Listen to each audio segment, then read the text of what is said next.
నమస్తే, నేను Chandana. Welcome to great Andhra big story. సొంత కోటు వేసుకున్నవాడు ప్రత్యేకంగా ఆ కోటు తనదే అని 10 సార్లు చెప్పుకోడు. అద్దెకు తెచ్చిన కోటో ఇంకొకరిదో వేసుకున్నప్పుడే 10 సార్లు చెప్పుకుంటూ ఉంటాడు. ఈ తరహా కామెడీ సీన్స్ కూడా సినిమాల్లో చూసే ఉంటాం. ఇప్పుడు బాబు గారిని చూస్తుంటే సరిగ్గా అదే గుర్తొస్తోంది. దావోస్ మీటింగ్లో వారు ఏం మాట్లాడుతున్నారో వింటే ఆశ్చర్యం పోయి నవ్వుకోవడం కూడా తగ్గిపోయి ఫైనల్గా చిరాకు వేస్తోంది. తాజాగా చంద్రబాబు యూరప్లో మాట్లాడుతూ 195 దేశాల్లో తెలుగువారు ఐటీ ఉద్యోగాలు చేస్తూ ఉండడానికి కారణం తాను తీసుకున్న నిర్ణయం వల్లేనని చెప్పుకుంటున్నారు.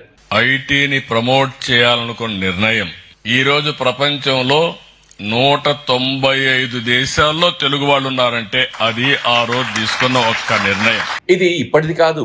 హైదరాబాద్ తానే నిర్మించానని, హైటెక్ సిటీకి తానే శంకుస్థాపన చేశానని, శంషాబాద్ విమానాశ్రయం తన బ్రెయిన్ చైల్డ్ అని, ఔటర్ రింగ్ రోడ్ రూపకర్త తానేనని, ఇలా ఒకటి కాదు తనవి కాని అద్దె సరుకునంతా తనదేనని చెప్పుకుని తిరుగుతున్న ఘనులు శ్రీ చంద్రబాబు గారు. దూరదృష్టితో ఆలోచించాను, హైటెక్ శ్రీకారం చుట్టాను, కాలేజీలు పెట్టాను, హైటెక్ సిటీ కట్టాను. అది అవుతానే ఐఎస్బి గాని ట్రిపుల్ ఐటీ గాని విని తీసుకొచ్చాను. మళ్ళీ ఒక ఎయిర్పోర్ట్ కావాలంటే శంషాబాద్ లో ఎయిర్పోర్ట్ కట్టాం, రోడ్లు వెడల్పు చేశాం. ఔటర్ రింగ్ రోడ్డు 165 కిలోమీటర్లతో ఔటర్ రింగ్ రోడ్డు చేశాం. ఇవన్నీ హైదరాబాద్ లో కాంగ్రెస్ హయాంలో జరిగాయని, బాబు గారి ఘనత కాదని స్వయంగా రేవంత్ రెడ్డి చెప్పారు కూడా. అయినా సరే బాబు గారి స్వీయ గోబల్స్ ప్రచారానికి బ్రేకులుండవు, అడ్డులుండవు. హిట్లర్కైనా నిజమైన అరివీర భయంకర ఫ్యాన్ జోసెఫ్ గోబెల్స్ ఉండేవారు. కట్టుకథల్ని నిజాలుగా ప్రచారం చేసిన ఘనత అతనిది. చివరికి హిట్లర్ షూట్ చేసుకుని ఆత్మహత్య చేసుకుంటే మర్నాడు తాను కూడా ఆత్మహత్య చేసుకున్నాడు గోబెల్స్. అంతటి వీరాభిమాని. అలాంటి వీరాభిమానులు బాబు గారికి లేరని ఆయన కూడా గ్రహించినట్లున్నారు. ఎంత సొంత మీడియా అని చెప్పుకున్నా వాళ్లకు ఎప్పటికప్పుడు అందాల్సినవి అందకపోయినా, ఇవ్వాల్సిన గౌరవం ఇవ్వకపోయినా రివర్స్ అవుతారు. పోనీ సొంత ఎమ్మెల్యేలన్నా బాబు గారికి గోబెల్స్ ప్రచారం చేసి పెడతారా అంటే వాళ్ళు అంతలా పనికి రావట్లేదల్లే ఉంది.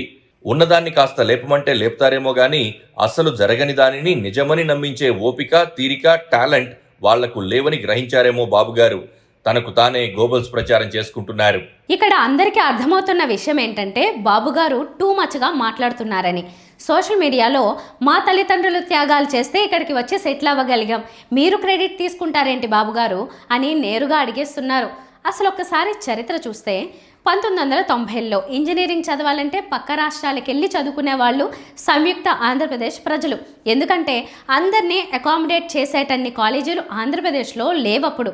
ఇంజనీరింగ్ కాలేజీలకి ప్రమాణాలు ఉండేవి. వాటిల్లో చదివిన చాలామంది యూరప్, అమెరికాలో స్థిరపడ్డారు. తర్వాత చంద్రబాబు హయాంలో ఇబ్బడి ముబ్బడిగా ఇంజనీరింగ్ కాలేజీలకి అనుమతులు ఇచ్చేయడం వల్ల ప్రమాణాలను గాలికొదిలేసిన కాలేజీలే ఎక్కువ. దాంతో వాటిల్లో చదివిన స్వతసిద్ధంగా మెరిట్ ఉన్నవాళ్ళు మాత్రమే విదేశాల్లో స్థిరపడ్డారు. తక్కిన చాలామంది ఇప్పటికీ చదువుకు తగిన ఉద్యోగం లేక బతుకుతున్నారు. ఎన్నో కాలేజీలు విద్యార్థులు లేక మూతపడినవి కూడా ఉన్నాయి. అంటే ఏంటి? ఎంత చదివినా ప్రతిభ, తల్లిదండ్రుల త్యాగాలు తప్ప ఇంజనీర్లుగా విదేశాలకు వెళ్లిన తెలుగు వాళ్లు చంద్రబాబుకు రుణపడాల్సిన అవసరమే లేదు. ఆ మాటకొస్తే బెంగళూరు, ముంబై, చెన్నై ఇంకా ఉత్తర భారత రాష్ట్రాలకు చెందిన వాళ్లు కూడా విదేశాల్లో ఇంజనీర్లుగా ఉన్నారు. వాళ్లు వాళ్ల రాష్ట్ర ముఖ్యమంత్రులకు క్రెడిట్ ఇస్తున్నారా? ఆ ముఖ్యమంత్రులు బాబుగారిలా క్రెడిట్ తీసుకుంటున్నారా? అదలా ఉంచితే ఇప్పటికీ బెంగళూరు సాఫ్ట్వేర్లో హైదరాబాద్ కంటే ఎంతో ముందంజలో ఉంది. బెంగళూరులో ఎయిర్పోర్ట్స్ చుట్టుపక్కల ఎన్ని కంపెనీలు భారీగా వెలిశాయో, ఎంత యాక్టివిటీ జరుగుతోందో చూస్తే కళ్ళు బైర్లు కమ్ముతాయి. హైదరాబాద్, గచ్చిబౌలి ఫైనాన్షియల్ డిస్ట్రిక్ట్లు కూడా చిన్నబోయేంత అభివృద్ధి అక్కడుంది. 3000 ఎకరాల్లో ఐటీ, హార్డ్వేర్, ఏరోస్పేస్ కంపెనీలు వచ్చాయి. అవి కూడా ప్రపంచ దిగ్గజాలైన Boeing, SAP labs, Shell, Amazon, Apple ఇలా లెక్కలేసుకుంటూ పోతే ఎన్నో మరెన్నో. మరి ఆ రాష్ట్రాల ముఖ్యమంత్రులు ఎక్కడైనా బెంగళూరు నిర్మాతని నేనే అని బాబుగారి స్టైల్లో చెప్పుకోడే? ప్రస్తుత తెలంగాణ, ఆంధ్రప్రదేశ్ సంయుక్త జీఎస్టీ కంట్రిబ్యూషన్ మహారాష్ట్ర కంటే చాలా చాలా తక్కువ. మన రాష్ట్రం ఇంతటి ఘనత సాధించడం ముంబై వల్ల అని, ఆ ముంబై సారథిని నేనేనని ఏ మహారాష్ట్ర ముఖ్యమంత్రి చెప్పుకోడే? ఒక్క బాబుగారే విచిత్రమైన క్లైమ్స్ చేసుకుంటూ నవ్వుల పాలవుతున్నారు. ప్రపంచానికి టెక్ పాఠాలు నేనే చెప్పాను అనేది మరొక జుగుప్సాకరమైన క్లైమ్. ఇది దేశంలో ఇతర రాష్ట్రాల వాళ్ళు వింటే నవ్విపోరు. నిజంగా కంప్యూటర్ కనిపెట్టిన వాడైనా, బిల్ గేట్స్ అయినా, స్టీవ్ జాబ్స్ అయినా బాబుగారి పాఠాలు విన్నారేమో ఎవరైనా అడగాలి. హైదరాబాద్ పారిశ్రామికంగా బాబుగారు వదిలేశాక కూడా ఎదుగుతోంది. అది ఆ నగరానికి ఉన్న అడ్వాంటేజ్. ఏ ముఖ్యమంత్రి కూర్చున్నా అవ్వాల్సిన డెవలప్మెంట్ ఎంతో కొంత అవుతూనే ఉంటుంది. పదే పదే మైకు పట్టుకొని చెప్పుకోవడం అసహ్యంగా ఉంటుంది. విన్న వాళ్లకి విరక్తి వస్తుంది. 4 పర్యాయాలు ముఖ్యమంత్రిగా పదవిని అలంకరించిన చంద్రబాబు గారికి నేషనల్ లెవెల్లో ఒక ఇమేజ్ ఉంది. స్టేట్ లెవెల్లో కూడా ఆయనని ఆధునికాంధ్ర సారథిగా నమ్ముతున్న వాళ్ళు ఉన్నారు. ఇది నిలబెట్టుకోవాలంటే బాబు గారు సెల్ఫ్ డబ్బా ఆపేయాలి, లేకపోతే దేశం నవ్వుతుంది. గుడ్డిగా నమ్ముతున్న వాళ్ళకి నమ్మకం కూడా సడలిపోతుంది. ఇది వాళ్ళ బిగ్ స్టోరీ. మరిన్ని టాపిక్స్తో కలుద్దాం. నమస్తే.